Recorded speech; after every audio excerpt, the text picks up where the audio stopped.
Hello नमस्कार दोस्तों, SPP classes YouTube channel में आपका स्वागत है। मैं सोनपाल प्रजापति। साधारण ब्याज का ये सेकंड पार्ट है। इससे पहले फर्स्ट पार्ट में हमने साधारण ब्याज के बेसिक कंसेप्ट के बारे में, जैसे साधारण ब्याज क्या होता है, इसको कैसे निकाला जाता है, साधारण ब्याज का फॉर्मूला क्या है और फॉर्मूले से फॉर्मूला कैसे बना जा सकते हैं, इनके बारे में हमने बताया था। आज हम साधारण ब्याज के सेकंड पार्ट में परीक्षा में पूछे जाने वाले इंपॉर्टेंट क्वेश्चन सोल्व करेंगे। सबसे पहले हम इसको आसान विधि से सोल्व करेंगे, उसके बाद एक ट्रिक बताएंगे। दोस्तों, ये प्रश्न एग्जाम के लिए बहुत इंपॉर्टेंट है। आज हम जितने भी क्वेश्चन सोल्व करेंगे उन सब क्वेश्चन की अलग से एक ट्रिक होगी, तो आप ध्यान से देखिए। तो आइए शुरू करते हैं। पहला क्वेश्चन है, कोई राशि 10% वार्षिक ब्याज की दर से कितने समय में तिगुनी हो जाएगी। तो दोस्तों, ना तो इसमें ब्याज दिया हुआ है, ना ही मूलधन दिया हुआ है, और समय हमसे पूछा है, सिर्फ दर दी हुई है। ठीक है, तो इस सवाल को ट्रिक से सोल्व करने से पहले इसको एक बार हम मेथड से सोल्व करते हैं। ठीक है, सॉल्यूशन। तो इसमें मूलधन दिया हुआ नहीं है, तो हम मूलधन को 100 रुपये मान लेते हैं। माना मूलधन बराबर 100 रुपये। ठीक है, अब ये कह रहा है कि कोई राशि, ये राशि हमने 100 रुपये मान ली, दर इसमें दी हुई है, दर बराबर 10%। ठीक है, वार्षिक ब्याज की दर से कितने समय में, समय हमसे पूछा है, समय बराबर हमें नहीं पता, कितने समय में तिगुनी हो जाएगी। तिगुनी का मतलब है, अगर मूलधन 100 रुपया मान लिया हमने, तो तिगुनी के लिए कितना ब्याज चाहिए, तो ब्याज कितना होना चाहिए, तब जाके वो राशि तिगुनी हो जाएगी। ठीक है, 100 रुपये है तो तिगुनी के लिए 300 होना चाहिए। ठीक है, तो 100 रुपये ये है और 200 रुपये अगर ब्याज होगा तो ये राशि तिगुनी हो जाएगी, 300 रुपये बन जाएगी। 100 प्लस 200 300 रुपये बन जाएगी। ठीक है, अब अपने पास सारी चीज़ आ गई, तो समय हम निकाल लेंगे। तो समय का फॉर्मूला क्या है, सरल ब्याज गुणा 100, सरल ब्याज गुणा 100 बटा में मूलधन गुणा दर। ठीक है, अब सरल ब्याज कितना था, ब्याज अपना है 200 रुपये, तो 200 गुणा 100 बटा में मूलधन कितना था 100 रुपये, 100 गुणा में दर है 10%। ठीक है, अब इस 100 से 100 काट देंगे, एक 0 से ये काट देंगे। ठीक है, ये समय आएगा अपना 20 वर्ष। 20 वर्ष में कोई राशि 10% वार्षिक ब्याज की दर से तिगुनी हो जाएगी।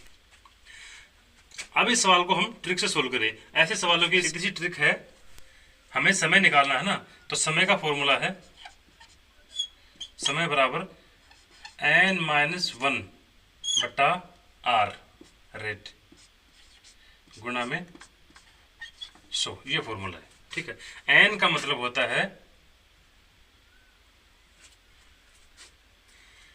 इसमें n का मतलब है कितनी गुनी, कितनी गुनी के लिए पूछा है, तिगुनी, तिगुनी का मतलब 3, n का मान होगा 3, n बराबर कितने गुना। ठीक है, 3 गुना है तो हम यहाँ n का मान रख देंगे 3, 3 माइनस 1 बटा r का मतलब है रेट, तो यह 10 गुणे 100। ठीक है, 2 बटे 10 गुणे 100, ये 0 से 0 कट कर देंगे, 10 दूनी 20 वर्ष। ठीक है, इस ट्रिक से आप इसका आंसर निकाल सकते हैं, या 20 वर्ष आया था या 20 वर्ष। अभी नेक्स्ट सवाल लेते हैं। अभी हमने दूसरा सवाल लिया है, कोई राशि किस दर से 4 वर्ष में चौगुनी हो जाएगी। ठीक है, इस प्रश्न में समय दिया हुआ है, हमसे दर पूछा है। ये बहुत इंपॉर्टेंट सवाल है एग्जाम की दृष्टि से। तो इस सवाल को भी पिछले सवाल की तरह ही सोल्व करेंगे। जैसे माना मूलधन बराबर 100 रुपये। ठीक है, समय इसमें दिया हुआ है 4 वर्ष। अब ये कह रहा है चौगुनी हो जाएगी, तो ब्याज कितना हुआ,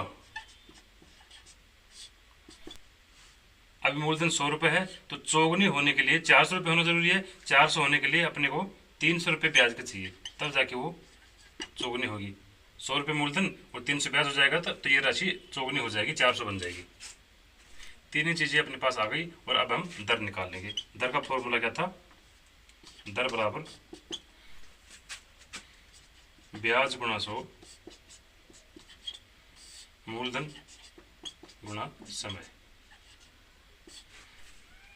इसमें ब्याज है 300 रुपये गुणा 100 बटा में मूलधन 100 रुपये गुणा समय, 4 वर्ष। ठीक है, 100 से 100 कट कर देंगे, 3 को काटेंगे तो ये होगा 75, तो ये है 75%।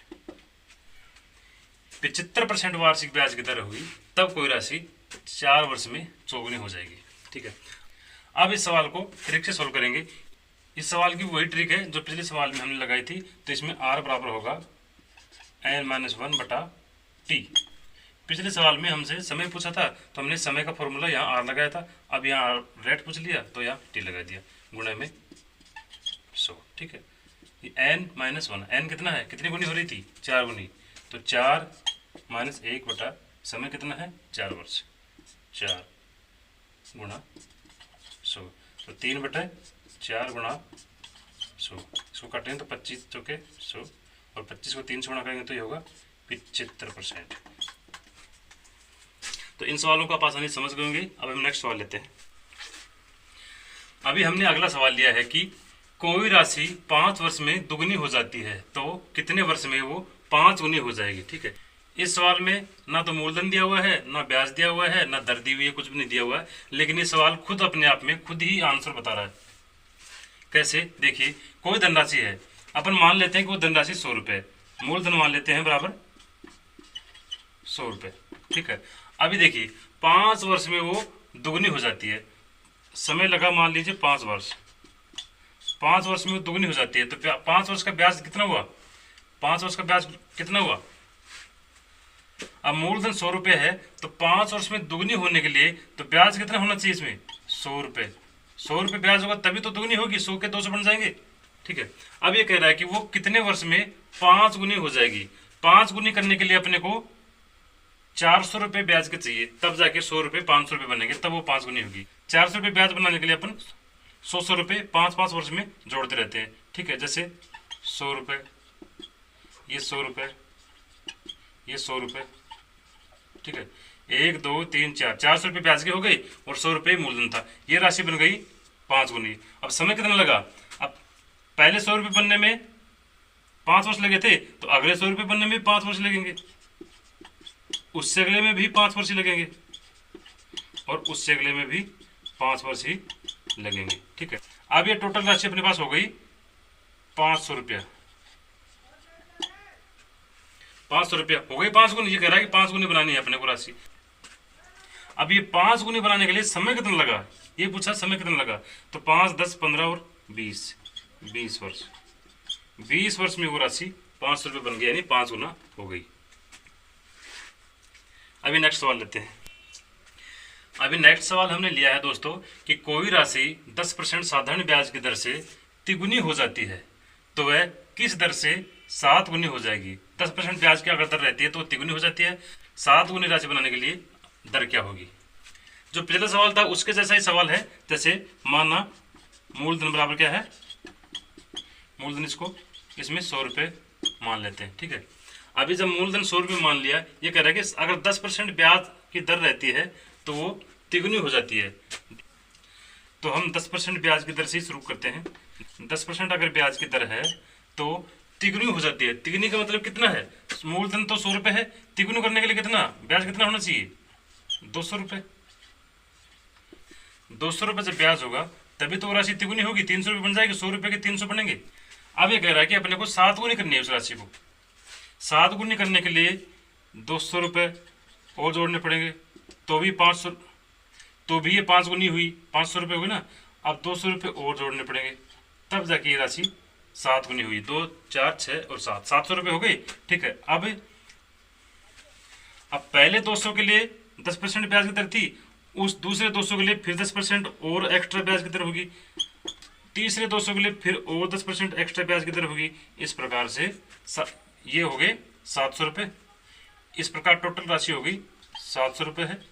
7 गुनी होगी, अपने को 7 गुनी पूछी थी, 7 गुनी किस दर से होगी, और दर होगी अपने पास 10 20 30, 30%। 30% ब्याज की दर होगी, तब वो राशि अपने से 7 गुनी हो जाएगी। तो आशा करता हूँ इस प्रकार के ट्रिकी सवालों को आप आसानी से समझ गए होंगे।